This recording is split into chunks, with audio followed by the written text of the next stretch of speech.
పల్లవి ప్రశాంత్‌కి supreme court నుంచి bail తీసుకొస్తున్నారట Nagarjuna. నాగార్జునని పల్లవి ప్రశాంత్ తల్లిదండ్రులు request చేయడంతో ఆయనకి బెయిల్ అరేంజ్ చేస్తూ నాగార్జున అయితే చెంచల్‌గూడ జైలుకొస్తున్నట్టుగా తెలుస్తోంది. ప్రస్తుతం ఈ విషయంలో ఆయన చెంచల్‌గూడ జైల్‌లో ఉన్నారు.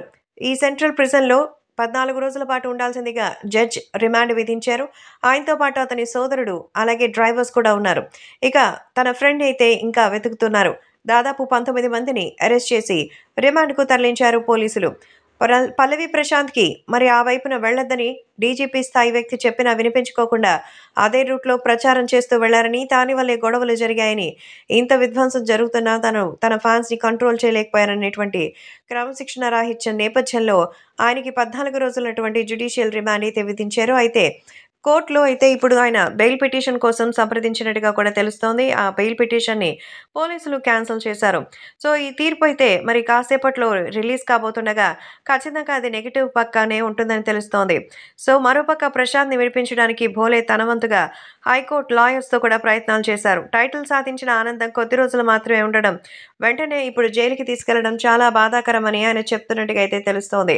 పల్లవి ప్రశాంత్‌కి సంబంధించి ఇంత దారుణమైన విషయం ఎందుకు జరిగిందనేది నాకైతే అర్థం కావడం లేదని అందరూ కూడా ఎంతో ఎమోషనల్ అవుతున్నారు. ముఖ్యంగా నాగార్జునని పేరెంట్స్ కోరడంతో ఆయన వచ్చినట్టుగా అయితే తెలుస్తోంది.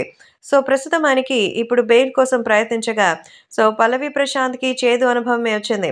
ఇది నిజంగానే ఆయనకి తెలిసి జరిగినటువంటి విషయంగా అయితే ఆయన చెప్తూ ఉన్నారు. ప్రస్తుతం చెంచల్‌గూడ జైల్లో రిమాండ్ ఖైదీగా ఉన్నారు.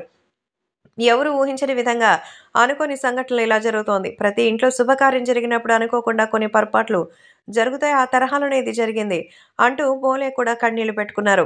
కన్నీరు మున్నీరవుతున్నారు తల్లిదండ్రులు. గ్రాండ్ ఫినాలే టైం నుంచే అక్కడ వాళ్ళు కన్నీళ్లు పెట్టుకుంటున్నారు. ఆర్టీసీ బస్సు అద్దాలు ధ్వంసం కావడమే ఇక్కడ పలువురు విషయాలకు కూడా విషాదాన్ని నింపుతోంది.